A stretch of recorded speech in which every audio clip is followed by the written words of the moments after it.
Liberty Tamil நேயர்களுக்கு வணக்கம். அமித்ஷா அல்ல, எந்த ஷா வந்தாலும் தமிழ்நாட்டை ஆள முடியாது என்று முதலமைச்சர் ஸ்டாலின் அவர்கள் சொல்லியிருக்காங்க. இதை பத்தி மக்கள் என்ன நினைக்கிறாங்கன்றத கேட்டு தெரிஞ்சுக்கலாம் வாங்க. தமிழ்நாடு பொறுத்த வரைக்கும் அது ரொம்ப கஷ்டமாக இருக்கும்.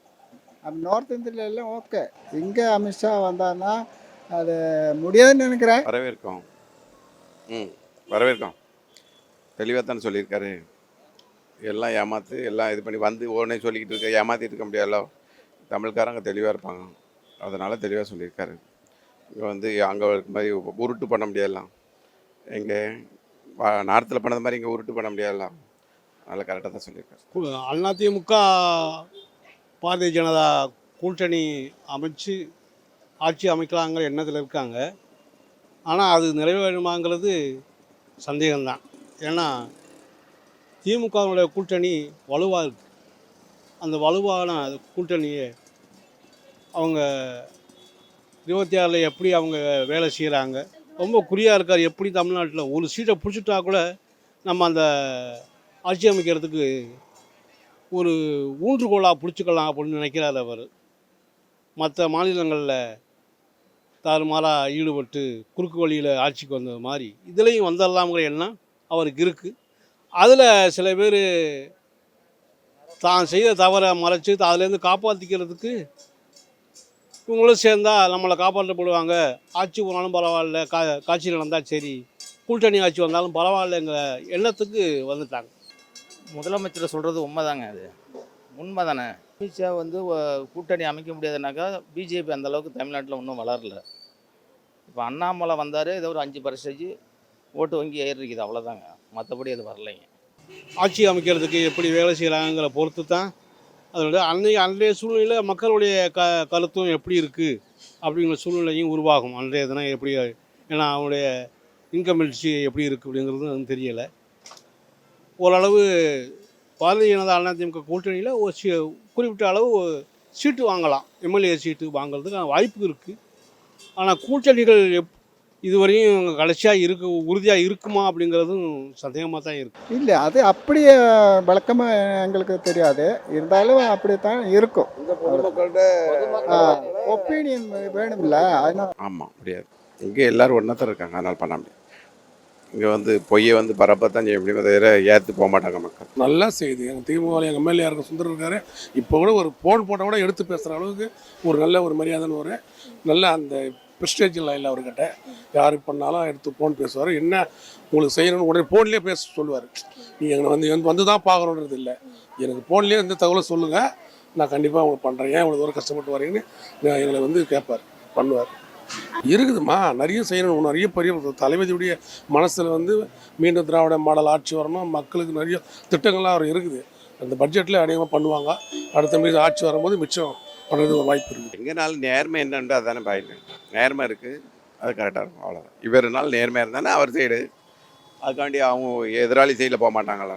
அவங்க பூரா என்ன பண்ணுறாங்க, ப்ராப்ளம்ஸ் தானே. ஒரே ஜாதி பிரச்சனை, மத பிரச்சனை, இதுதானே அவங்களோட மெயின் ஒர்க்காக இருக்குது. பப்ளிக் டெவலப்மெண்ட் எதாவது இருக்கா? ஒன்றுமே கிடையாது. செய்த பூரா என்னது, கேட்ட வேலையை பார்த்துட்ருக்காங்க, அப்படி தானே. அதனால் இவங்க இதில் பிசுறு இல்லாமல் இருந்தால் கூட்டணி உண்டு, கூட்டணி ஆட்சியும் உண்டுங்கிற ஆசையை கொடுத்துட்டாங்கன்னா நிச்சயம் வலுவான கூட்டணி அமைஞ்சு வேலை திறமையாக செய்வாங்க. ஆட்சி அமைக்கிறதுக்கான வாய்ப்பு நிச்சயம் உண்டு. இதில் சந்தேகம் ஏற்பட்டால் அதனுடைய குறைபாடு ஏற்பட்டு இந்த ஓட்டு சதவீதம் அவங்களுக்கு கூட போகும், எதிரணியினர். அது அவர் சொல்லி அவர் செய்கிறாரு, பார்க்குறாரு. அவர் இப்போ நம்ம வசத்துக்கு எல்லாரும் கொண்டாந்து சேர்த்துருவோங்கிற எண்ணத்தில் பேசி பார்க்குறாரு. எந்த அளவுக்கு முடியுங்கிறத நம்ம அதை முறியடிக்கிறதுக்கு எதிர்கட்சிக்காரங்க வேலை பார்த்தா தான் முறியடிக்க முடியும். மக்கள் தெளிவாக இருக்காங்க, அதனால் வாக்களிப்பாங்க. இல்லாட்டா வம்பாயி இப்போ பூரா நார்த் மாதிரி அங்கங்கே சண்டை தான் நடந்துகிட்ருக்கோம். இன்றைக்கி அமைதியாக டெவலப்மெண்ட்டில் இருக்கான். தமிழ்நாட்டில் இந்தியாவில் நம்பர் 1 இருக்காங்க. அப்படி நம்ம மாநிலம் தான் நம்பர் 1 இருக்குது. எல்லோரும் ஒர்க்கில் இருக்கான், எல்லோரும் எஜுகேட்டடாக இருக்கான். அதான் மேட்ரு. 1000 rupees கொடுத்தது நிறைய பேர் பயந்தானே. நம்ம நினைப்போம் சாதாரணமாக, ஆனால் அவங்களோட சூழ்நிலைகளை பார்க்கும்போது ரொம்ப அத்தியாவசியமாக இருக்கும். இருக்கவனுக்கு அது இதாக தெரியும். இன்னும் நிறைய ஒரு பெண்களுக்கு வந்து அத்தியாவசியமான பிரச்சனை, செல்ஃப் பிரச்சனைகள் அவங்களுக்கு அதில் கிளியராகத்தான் செய்யுது. அது இன்னும் எதிர்காலத்தில் பார்க்கலாங்க. இப்போ தானே சேர்ந்துருக்காங்க. சேர்ந்து ஒரு வாரம் தான் ஆகுது, இதுக்கு பேர் சொல்ல முடியாது. இன்னும் ஒரு வாரம் ஆகும்.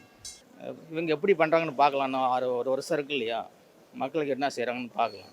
ஆமாம், இன்றைக்கி வந்து பெண்கள் மகளிர் இந்த உரிமை தொகைன்றது வந்து தமிழ்நாடு பூரா பிரபலமாகிருக்குது. அது நிச்சயமாக மறுபடியும் வந்து தலைமையில் ஸ்டாலினுடைய தலைமையில் தான் ஆட்சி அமையும். கண்டிப்பாக இருக்கிறாங்கம்மா. நான் கிராமத்துலேருந்து வந்திருக்கிறேன். காஞ்சிபுரம் மாவட்டம் உத்தரமருத்து தொகுதியிலேருந்து வரேன். கிராமத்துலாம் நல்ல வரவேற்பு, நல்ல மரியாதை இருக்குது. எங்கள் கிராமம்லாம் எவ்வளோ வளர்ச்சி அடைஞ்சிருக்குது. இப்போலாம் எல்லாமே இலவசம். நிறைய கலைஞர் இருக்கும்போதே இலவச மின்சாரம் கொடுத்தாரு. அதனால் விவசாயிகள் இன்னும் அந்த விசுவாசத்தோடு இருக்கிறாங்க.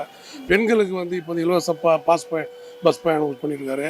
இந்த வந்து இப்போது உரிமை தொகைன்னு வந்து கொடுத்துருக்குறாங்க. இதனால அந்த பெண்கள் வந்து அந்த விசுவாசமாக இன்றைக்கி திமுக அரசு மீது இருக்கிறாங்க. சாதாரண கிடையாது. 1967 நான் 66 ஓட்டு போட்டு வரேன். காங்கிரஸ் ஆட்சி கூட இல்லை. அடுத்து டிஎம்கே ஏடிஎம்கே இந்த மாதிரி பண்ண கிடையாது பண்ணவங்க. கலைஞருக்கு பிறகு தளபதி அதை விட ஒரு 20% நல்லா பண்ணியிருக்காரு. மக்களுக்கு வந்து ஏழை மக்களுக்கு இந்த பஸ்ஸு ஃப்ரீ யார் கொடுக்குறது? யாரும் செஞ்சப்படலை. இப்போ ஒரு 48,000 கோடி 41 தாழ்த்தப்பட்ட மக்களுக்காகவே வந்து கல்விக்காரன் தள்ளுபடி பண்ணியிருக்காரு. செஞ்சுருக்காங்களா யாராச்சும்? அந்த இதக்க இல்லை. அந்த இது மனசு வேணும். நம்முடைய தமிழ்நாடு முதலமைச்சர் ஸ்டாலினை பொறுத்தவரை மக்களுக்கு நல்லா ஏழைகளுக்கு செய்யணும்னு ஒரு பக்குவத்தோடு நடந்துட்டு இருக்காரு. இன்னும் எவ்வளோ செய்வார்? ஒரு தலைவர் பீரியடில் வந்து 365 பாலம் கட்டினார். அதை விட 10 மடங்கு இவர் செய்கிறதால வந்து குறைபாடில் மக்கள் நல்லா தான் சொல்கிறாங்க. எங்கேனாலும் நேர்மை என்னன்ட்டு அதுதானே பாயிண்ட். நேர்மை இருக்குது, அது கரெக்டாக இருக்கும், அவ்வளோதான். இவருனாலும் நேர்மையாக இருந்தானே அவர் சைடு. அதுக்காண்டி அவங்க எதிராளி சைடில் போக மாட்டாங்களா? அவங்க பூரா என்ன பண்ணுறாங்க?